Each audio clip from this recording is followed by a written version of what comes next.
শুভ সকাল বন্ধুরা, তোমরা সবাই কেমন আছো? আশা করছি মোটামুটি আছো, কারণ যা গরম পড়ছে এই গরমে তো মোটামুটি থাকাটাই তো স্বাভাবিক না। তো যাই হোক, আমি রিঙ্কু, এখন বাজে সকাল 7:30 মতো। এখন থেকে আমি ব্লগটা শুরু করছি। ব্লগ বলতে আজকে কি কি রান্না করি সেটাই আজকে ভাবলাম তোমাদের সাথে একটু শেয়ার করি।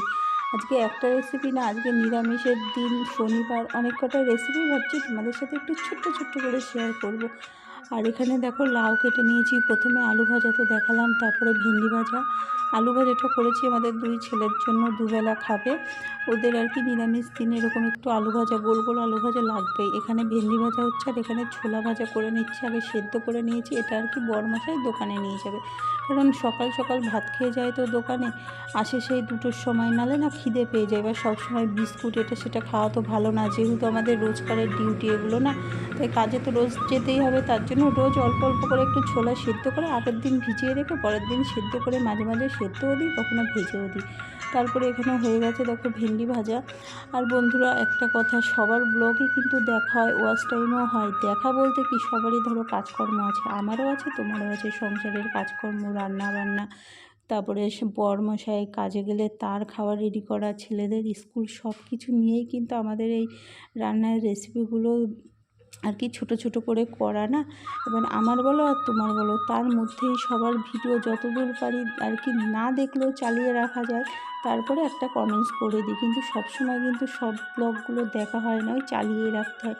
কারণ সবাই যদি চালিয়ে না রাখো, কারণ সবার সংসারেই তো কাজ আছে, সবাই যদি এবার এতগুলো আর কি, কত রোজ সাবস্ক্রাইবার বাড়ে, এবার সবার তো সাপোর্ট তো অবশ্যই করব, কিন্তু তার সাথে সাথে সবার ব্লগগুলো যদি বসে বসে দেখি না, তাহলে কি হয়, এগুলো কিন্তু আর কাজকর্ম করা হবে না। আর আমরা যেহেতু হাউস ওয়াইফ না, এবার আর ঘরে হাউসওয়াইফ যারা থাকো তাদের কিন্তু সবারই এই রান্নাবান্না বলো, কাজকর্ম, ঘর মোছা, ঘর পরিষ্কার করা, টুকিনাকি কাজ কিন্তু সারাদিন প্রচুর থাকে। সবার জামা কাপড় কাচা, নিজের উপর আর কি একটু যত্ন নেওয়া, সব কিছুই থাকে না।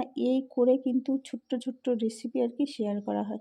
তো যাই হোক, এর মধ্যে যদি কিছু ভুল বলে থাকি, তোমরা নিজের ঘরের মনে করে অবশ্যই ক্ষমা করে দিও। তো যাই হোক, কথা বলতে বলতে কিন্তু আমার অনেকগুলো রান্না হয়ে গেল। কুমড়ো ভাজা, ভেন্ডি ভাজা, কুমড়োটা করতাম না, ঘরে ছিল তাই নষ্ট হয়ে যাচ্ছে কুমড়োটা, তাই ভাবলাম চলো ভাজাটা করেই নিই। আর এখানে মটর ডাল করলাম, একদম লাউ দিয়ে মাঠের থেকে বাবা নিয়ে এসেছে, একদম লাউটা কচি। আর লাউটা না প্রথমে এরকম ভেজে করলে না, সেই লাউটা খেতে ভালো লাগে। আর শুধু জলের মধ্যে সেদ্ধ করে দেখি অনেকে দেয়, সেই লাউটা কিন্তু খেতে আবার অতটা ভালো লাগে না, পানচা পানচা লাগে। তো তারপরে আবার এদিকে মটর ডালও হয়ে গেছে। তারপরে করব এই এখানে শস্য, লঙ্কা একটু বেটে নিয়ে এসেছি, করব আর কি সজনের ডাঁটা, আলু, বেগুন দিয়ে একটু ঝাল ঝাল মাখা মাখা করে করব। আর একদম ভালোও লাগছে না কিছু খেতে, তাই ভাবলাম একটু ডাঁটাটা একটু ঝাল ঝাল করে করি। এটা না করলেও হতো। আর আজকে কাটতে কাটতে আর কি, ঘরে সবজি থাকলে না শুটকো হয়ে যায়। আর আমাদের বলো তো কি, মাঠে আছে না মোচা, কলা, ভাড়ালি, তারপরে বাড়িতে আছে শাক, লাউ শাক, কুমড়ো শাক, ঝাল কুমড়ো শাক, ডাঁটার শাক, সবজিরা শেষ হয় না আমাদের বাড়িতে। এর জন্য বাজার থেকে খুব কমই আনা হয়, আর আনলেই না শুটকো হয়ে যায়। কারণ রোজ যেহেতু 4-5 তরকারি তো হয়েই থাকে, এর বেশি তো আর করা যায় না না। এই করে করে আমাদের ঘরে সবজি সব শুটকো হয়ে যায়। তার জন্য আজকে কাটতে কাটতে শুটকো হয়ে যাচ্ছে, যেগুলো খারাপ হয়ে যাচ্ছে, করতে করতে আজকে এতগুলো পদ হয়ে গেছে। তো শেষ পাতে তো চারটি একটু দরকারি। এই আমগুলোও কিন্তু আমাদের গাছের পেড়ে আর কি অনেক সময় পড়েও যায়, যেগুলো লাল হয়ে গেছে, আবার দুটো পেড়েও এনেছি, এনে হালকা মতো চাটনি করেছি। তো আজকে কিছু কথা তোমাদের সাথে শেয়ার করলাম, আর রেসিপিগুলো শেয়ার করলাম। যদি ভালো লাগে অবশ্যই একটা লাইক করে দিও।